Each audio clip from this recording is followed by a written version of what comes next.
Avouons-le, les relations amoureuses ne sont pas toujours faciles. Et lorsqu'il s'agit de la dynamique entre les hommes et les femmes, les choses peuvent devenir encore plus compliquées. Mais voici la bonne nouvelle, l'intelligence est la clé pour naviguer dans ces eaux troubles. Aujourd'hui, je vais vous présenter les 9 erreurs courantes que les hommes intelligents peuvent éviter lorsqu'ils interagissent avec les femmes. Il ne s'agit pas seulement d'être intelligent au sens classique du terme. Il s'agit de comprendre les nuances des interactions humaines et l'impact de vos actions sur les relations. C'est là qu'intervient le stoïcisme, une philosophie ancienne qui offre une sagesse intemporelle pour faire face aux défis contemporains. Si vous vous êtes déjà retrouvé dans des situations inconfortables où vous aviez l'impression que quelque chose n'allait pas sans que vous puissiez déterminer exactement ce qui n'allait pas, préparez-vous à vous améliorer. Explorons ensemble ces 9 erreurs, comprenons leurs origines et surtout, découvrons comment les surmonter. Il est essentiel de comprendre l'importance de la protection de votre vie privée et de ne pas divulguer à tort et à travers des informations personnelles antérieures. Vous verrez pourquoi c'est si important et comment vous pouvez protéger votre histoire. Tout d'abord, parlons de l'importance de la vie privée. Nous avons tous des histoires personnelles, des expériences et des informations qui nous rendent uniques. Ces informations peuvent inclure des détails sur notre famille, notre vie personnelle, nos réussites et même nos difficultés. Partager ces informations avec le monde entier peut vous exposer à divers risques, tels que l'usurpation d'identité, l'atteinte à la vie privée et même des situations dangereuses. Imaginez que vous partagiez sur un réseau social des informations sur l'endroit où vous avez grandi, votre date de naissance et des informations sur les membres de votre famille. Ces informations peuvent facilement être utilisées par des personnes malveillantes pour accéder à vos comptes en ligne, usurper votre identité ou même vous nuire d'une manière ou d'une autre. En outre, les données personnelles antérieures peuvent être utilisées contre vous dans différents contextes. Par exemple, les informations relatives à des relations antérieures peuvent être exploitées par des personnes mal intentionnées pour vous manipuler émotionnellement ou vous faire chanter. Alors, comment protéger votre passé ? Tout d'abord, limitez la quantité d'informations personnelles que vous partagez publiquement. Évitez notamment de publier des détails précis sur votre vie personnelle sur les réseaux sociaux ou les forums en ligne. Choisissez plutôt de ne partager que ce qui est nécessaire et soyez sélectif quant aux personnes à qui vous confiez des informations plus sensibles. Sachez également qui a accès à vos informations personnelles. Assurez-vous que vos comptes en ligne sont protégés par des mots de passe robustes et évitez de partager vos mots de passe avec d'autres personnes. Soyez également prudent lorsque vous communiquez des informations personnelles à des inconnus, en particulier en ligne. N'oubliez jamais que votre histoire est précieuse et qu'elle doit être protégée. En faisant attention à ce que vous partagez et à qui vous le partagez, vous pouvez contribuer à assurer votre sécurité et votre vie privée. Ne sous-estimez jamais le pouvoir de la protection de votre histoire, c'est une étape cruciale pour rester en sécurité dans le monde numérique d'aujourd'hui. Deuxièmement, affronter la peur de la solitude et apprendre à donner la priorité à sa propre compagnie est une étape importante vers le bien-être émotionnel. Comprenons pourquoi c'est essentiel et comment vous pouvez commencer à le faire. Tout d'abord, il est naturel d'avoir peur de la solitude. Nous avons tous besoin de liens et d'appartenance, et la peur d'être seul peut survenir lorsque nous nous retirons des interactions sociales ou que nous nous trouvons dans des moments d'isolement. Cependant, il est important de comprendre qu'être seul ne signifie pas nécessairement être isolé. Donner la priorité à sa propre compagnie implique d'apprendre à apprécier sa propre présence et à cultiver une relation positive avec soi-même. Cela signifie qu'il faut profiter du temps passé seul pour s'adonner à des activités qui procurent de la joie, de l'épanouissement personnel et de la détente. Une façon de commencer est de trouver des passe-temps ou des centres d'intérêt que vous aimez pratiquer seul. Il peut s'agir de la lecture d'un livre, de la pratique d'un instrument de musique, d'une randonnée dans la nature, de la peinture, de la cuisine ou de toute autre activité qui vous procure du plaisir. En consacrant du temps à ces activités, vous apprendrez à apprécier votre propre compagnie et à valoriser ces moments de solitude. Il est également important de travailler à développer un état d'esprit de compassion et d'acceptation de soi. Cela implique de reconnaître et d'accepter ses propres imperfections, de pratiquer la bienveillance envers soi-même et de cultiver une attitude d'amour de soi. Lorsque vous apprenez à vous aimer et à vous estimer, il devient plus facile d'apprécier votre propre compagnie et de gérer la solitude de manière saine. Une autre stratégie utile consiste à pratiquer la pleine conscience. La pleine conscience consiste à être présent dans le moment présent, sans jugement, et peut vous aider à vous connecter à vous-même à un niveau plus profond. Pratiquez régulièrement la pleine conscience, que ce soit par la méditation, la respiration consciente ou simplement en prêtant attention à ses pensées et à ses sentiments, peut contribuer à réduire l'anxiété et la solitude et à favoriser un sentiment de bien-être émotionnel. Il est normal de se sentir parfois mal à l'aise dans la solitude, mais en apprenant à donner la priorité à votre propre compagnie et à cultiver une relation positive avec vous-même, vous pouvez transformer ces moments en opportunités d'épanouissement personnel et de découverte de soi. En investissant dans vous-même et dans votre propre bonheur, vous devenez plus résistant face aux défis de la vie et vous construisez une base solide pour votre bien-être émotionnel. La troisième chose est de gérer son temps de manière judicieuse, ce qui est essentiel pour être plus productif et atteindre ses objectifs. Tout d'abord, il est essentiel de comprendre que le temps est une ressource limitée et précieuse. Chaque jour ne compte que 24 heures, et la façon dont vous choisissez d'utiliser ce temps peut avoir un impact significatif sur votre vie personnelle et professionnelle. Si vous vous laissez distraire inutilement, vous risquez de rater des occasions importantes et de ne pas atteindre vos objectifs. L'une des clés d'une gestion judicieuse de votre temps est d'identifier et d'éliminer ou de minimiser les distractions. Il peut s'agir de choses telles que les réseaux sociaux, les notifications de téléphone portable, les conversations non pertinentes et les tâches qui ne contribuent pas à vos objectifs principaux. En réduisant ces distractions, vous pouvez mieux vous concentrer sur vos tâches et utiliser votre temps plus efficacement. Une stratégie efficace pour éviter les distractions inutiles consiste à créer un environnement de travail ou d'études sans distraction.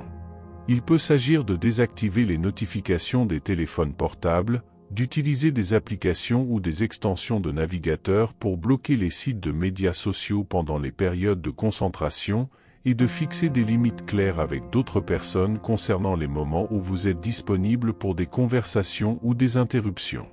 En outre, il est important de hiérarchiser les tâches en fonction de leur importance et de leur urgence.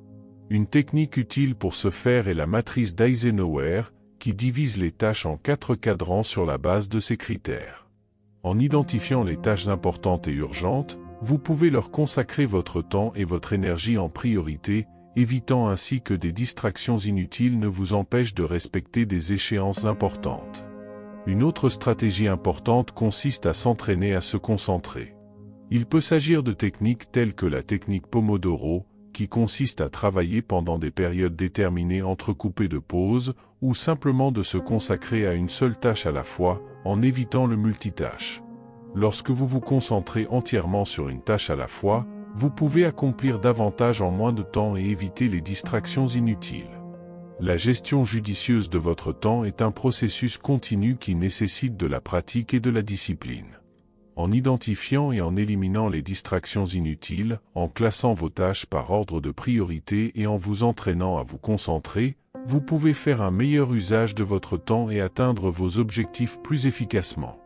La quatrième chose à faire est de célébrer vos réussites et de reconnaître vos propres succès, ce qui est essentiel pour cultiver un état d'esprit positif et renforcer votre confiance en vous.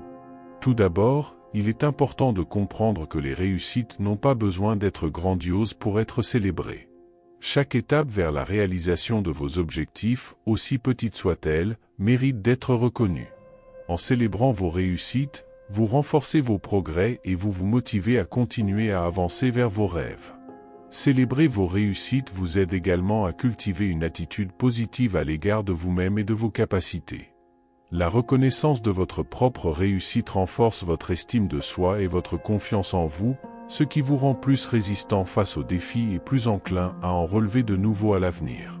Il existe de nombreuses façons de célébrer ces réussites, et la meilleure approche peut varier d'une personne à l'autre. Voici quelques idées. Récompensez-vous. Après avoir atteint un but ou conquis un objectif, prenez le temps de vous offrir quelque chose qui vous fait plaisir, qu'il s'agisse d'un repas spécial, d'une promenade relaxante ou même d'un petit cadeau pour vous-même. Partagez avec les autres, Partagez vos réussites avec vos amis, votre famille ou vos collègues de travail. Partager vos victoires vous permet non seulement de recevoir le soutien et la reconnaissance des autres, mais aussi d'inspirer et de motiver ceux qui vous entourent. Tenez un carnet de gratitude, prenez quelques minutes chaque jour pour écrire vos réalisations et les choses pour lesquelles vous êtes reconnaissant. Cela peut vous aider à garder une attitude positive et vous rappeler toutes les bonnes choses que vous avez accomplies. Créez des rituels de célébration, établissez des rituels ou des traditions personnelles pour commémorer vos réalisations, par exemple en allumant une bougie spéciale, en portant un toast ou simplement en prenant un moment pour réfléchir et apprécier vos progrès. Visualisez votre réussite, prenez le temps de visualiser vos objectifs et d'imaginer ce que sera votre vie lorsque vous les aurez atteints. Cela peut vous aider à vous connecter à votre motivation intérieure et à rester concentré sur vos objectifs. Chaque réussite, aussi petite soit-elle, est une victoire qui mérite d'être célébrée. En reconnaissant votre propre succès et en cultivant un état d'esprit de gratitude et de réussite, vous construisez une base solide pour votre développement personnel et votre bien-être émotionnel. N'hésitez donc pas à célébrer vos réussites et rappelez-vous toujours à quel point vous êtes formidable. La cinquième chose est très importante et cruciale pour protéger votre santé mentale et ne pas la mettre en danger pour les autres. Tout d'abord, il est important de reconnaître que votre santé mentale est tout aussi importante que votre santé physique. De la même manière que vous prenez des mesures pour protéger votre corps, par exemple en évitant les blessures ou les maladies, il est tout aussi important de prendre soin de votre santé mentale pour éviter des problèmes tels que le stress, l'anxiété, la dépression et d'autres troubles mentaux. L'un des principaux moyens de protéger sa santé mentale consiste à fixer des limites saines dans ses relations et dans ses interactions avec les autres. Cela signifie qu'il faut reconnaître et respecter ses propres limites émotionnelles et les communiquer clairement et avec assurance aux autres. Ne vous sentez pas obligé de céder aux exigences ou aux attentes des autres si cela met en péril votre santé mentale. En outre, il est important d'établir et de maintenir des habitudes saines de soins personnels. Il s'agit notamment de prendre soin de son corps en adoptant un régime alimentaire équilibré, en faisant régulièrement de l'exercice et en se reposant suffisamment, mais aussi de prendre soin de son esprit en pratiquant des activités qui favorisent la relaxation, comme la méditation, le yoga, les passe-temps ou simplement le fait de passer du temps à l'extérieur. Une autre stratégie importante consiste à apprendre à reconnaître et à gérer le stress de manière saine. Le stress est un élément naturel de la vie, mais lorsqu'il n'est pas géré correctement, il peut avoir un impact significatif sur votre santé mentale. La pratique de techniques de relaxation telles que la respiration profonde, la visualisation positive ou la pleine conscience peut contribuer à réduire le stress et à favoriser un plus grand sentiment de bien-être. En outre, il est essentiel de chercher du soutien lorsque c'est nécessaire. Il peut s'agir de parler à un ami de confiance, à un membre de la famille ou à un professionnel de la santé mentale, tel qu'un thérapeute ou un psychologue. N'hésitez pas à demander de l'aide si vous rencontrez des difficultés émotionnelles ou si vous avez l'impression que votre santé mentale est mise en péril par d'autres personnes. Votre santé mentale est une priorité et vous avez le droit de la protéger. En fixant des limites saines, en prenant soin de vous, en apprenant à gérer le stress et en demandant de l'aide si nécessaire, vous prenez des mesures importantes pour protéger votre santé mentale et assurer votre bien-être émotionnel à long terme. Ne sous-estimez jamais l'importance de prendre soin de vous et de donner la priorité à votre santé mentale. Sixième chose, être authentique et ne pas agir pour plaire aux autres est fondamental pour votre bien-être émotionnel et pour nouer des relations authentiques. Tout d'abord, être authentique signifie être fidèle à soi-même et agir en fonction de ses propres valeurs, intérêts et sentiments, plutôt que d'essayer de se modeler aux attentes ou à l'approbation des autres. Lorsque vous agissez de manière authentique, vous vous sentez plus confiant, épanoui et en paix avec vous-même. L'une des principales raisons d'être authentique est que cela vous permet de construire des relations plus authentiques et plus significatives. Lorsque vous vous exprimez honnêtement et sans filtre, vous attirez des personnes qui apprécient ce que vous êtes vraiment, plutôt que ce que vous essayez d'être pour leur plaire. Il en résulte des relations plus profondes et plus satisfaisantes avec les autres. En outre, l'authenticité favorise l'acceptation et l'estime de soi. Lorsque vous vous autorisez à être qui vous êtes vraiment, Vous vous libérez de la pression de répondre aux attentes des autres et vous apprenez à apprécier vos propres qualités et votre singularité. Il en résulte une plus grande confiance en soi et un meilleur bien-être émotionnel. Pratiquer l'authenticité implique quelques étapes importantes. Tout d'abord, il est important de se connaître et d'être conscient de ses propres valeurs, croyances et désirs. Cela nécessite une prise de conscience de soi et une réflexion sur qui vous êtes et ce qui est important pour vous dans la vie. Ensuite, il est essentiel d'apprendre à exprimer ses pensées, ses sentiments et ses opinions de manière honnête et respectueuse. Cela peut impliquer de communiquer ses besoins et ses limites de manière claire et affirmée, même si cela implique de décevoir ou de déplaire aux autres dans certains cas. Il est également important de se rappeler qu'être authentique ne signifie pas être insensible ou irrespectueux des sentiments d'autrui. Il est tout à fait possible d'être authentique tout en respectant les autres et leurs opinions. L'objectif est de trouver un équilibre sain entre la fidélité à soi-même et l'empathie envers les autres. En résumé, être authentique est essentiel pour votre bien-être émotionnel et pour construire des relations authentiques et satisfaisantes. En pratiquant l'authenticité, vous vous libérez de la pression de plaire aux autres et vous vous permettez de vivre une vie plus authentique, plus significative et plus épanouie. Septièmement, il est essentiel de comprendre que vous ne devez pas sacrifier votre propre chemin pour le bien des autres. Chaque personne a un parcours unique et suivre sa propre voie est fondamental pour atteindre l'épanouissement personnel et le bonheur. Il faut savoir que chaque individu a ses propres rêves, ses propres objectifs et ses propres valeurs. Sacrifier sa voie pour plaire aux autres peut conduire à la frustration, au regret et à un sentiment d'inutilité. Il est essentiel d'honorer ses propres désirs et d'avancer vers ses objectifs, même si cela implique de décevoir ou de défier les attentes des autres. En outre, suivre son propre parcours permet de développer sa propre identité et de donner un sens à sa vie. Lorsque vous suivez les traces de quelqu'un d'autre, vous risquez de perdre votre authenticité et de vous sentir déconnecté de vous-même. En revanche, suivre son propre parcours permet de mieux se connaître et de découvrir ce qui compte vraiment pour soi. L'un des plus grands avantages de suivre son propre parcours est le sentiment d'accomplissement personnel que l'on éprouve lorsqu'on réalise ses propres objectifs et ses propres rêves. En poursuivant ce qui est vraiment important pour vous, vous construisez une vie authentique et pleine de sens, en accord avec vos valeurs et vos passions les plus profondes. En suivant votre parcours, vous pouvez également inspirer et influencer positivement les personnes qui vous entourent. Lorsque vous vivez votre vie selon vos propres termes, vous devenez un exemple d'authenticité et de courage, encourageant les autres à faire de même. Vous êtes également plus à même d'offrir un soutien et des conseils sincères aux autres parce que vous vivez votre propre vérité. Cependant, suivre son propre chemin ne signifie pas ignorer complètement les autres ou agir de manière égoïste. Il est important d'être sensible aux besoins et aux sentiments des autres, tout en donnant la priorité à ses propres choix et à son bien-être. Il est essentiel de trouver un équilibre sain entre la prise en charge de soi-même et le soutien des autres pour vivre une vie pleine et authentique. Ne sacrifiez pas votre chemin pour les autres.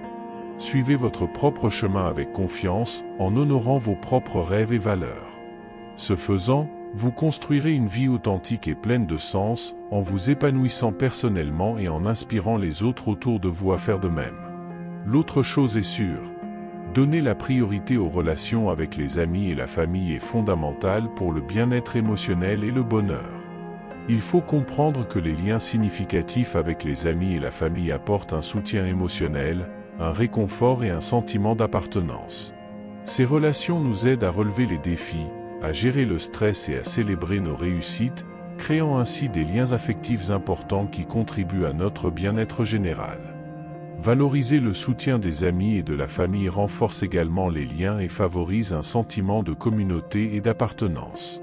Lorsque nous investissons du temps et de l'énergie dans nos relations, nous construisons un réseau de soutien solide qui peut nous épauler dans les moments difficiles et partager notre joie dans les moments heureux. Il existe plusieurs façons de donner la priorité aux relations avec les amis et la famille et d'apprécier leur soutien. Consacrez du temps de qualité.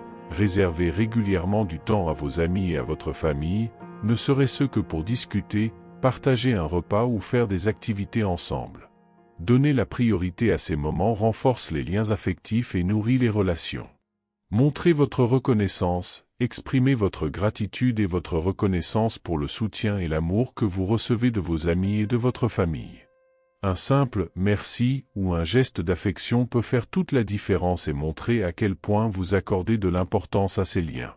Soyez présent, écoutez attentivement et soyez présent aux moments importants de la vie de vos proches.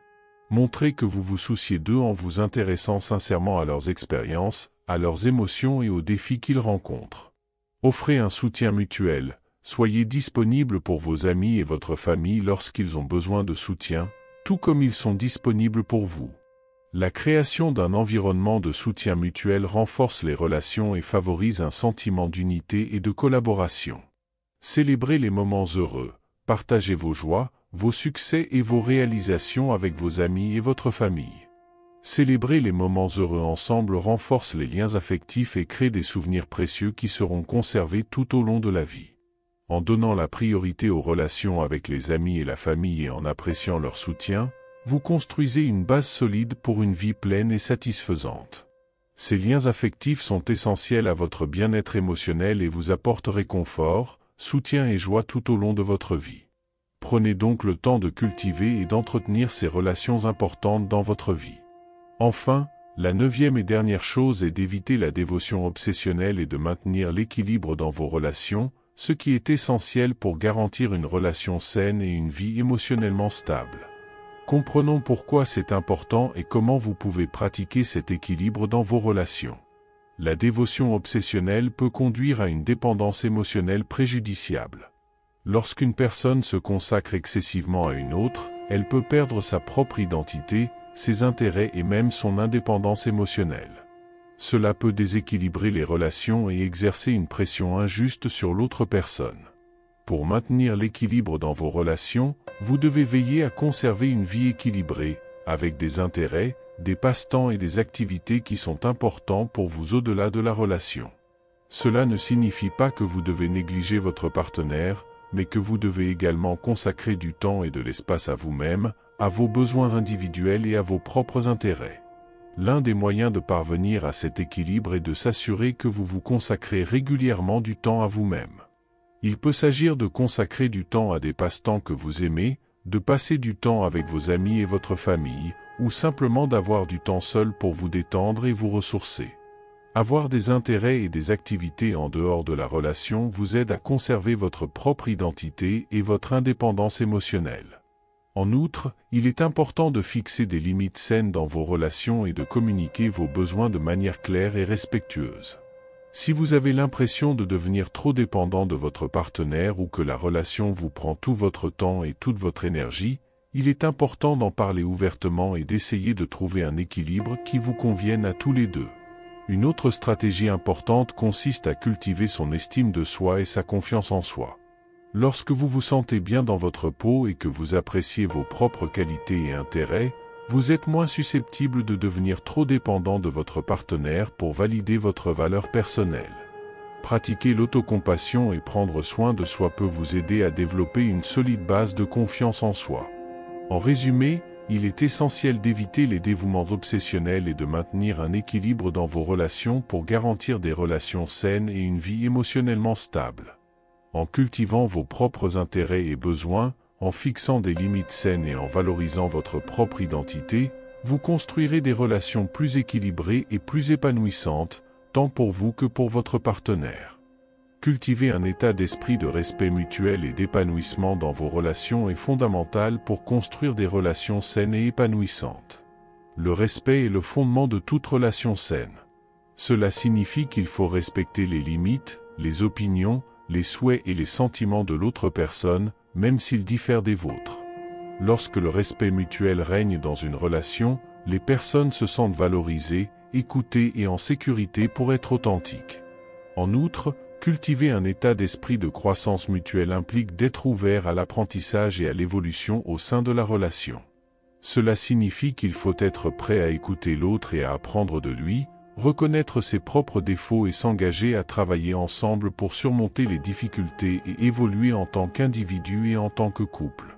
L'une des façons de pratiquer le respect mutuel et la croissance dans vos relations est de pratiquer une communication efficace. Cela implique de s'exprimer clairement et honnêtement, tout en écoutant attentivement le point de vue de l'autre personne.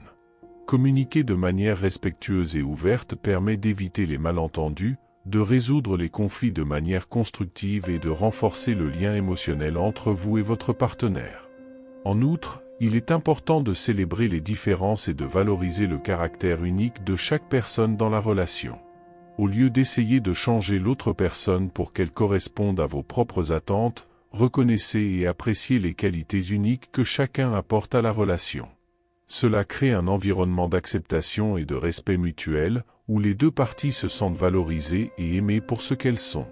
Une autre façon de cultiver un état d'esprit de respect mutuel et de croissance est de pratiquer l'empathie et la compassion.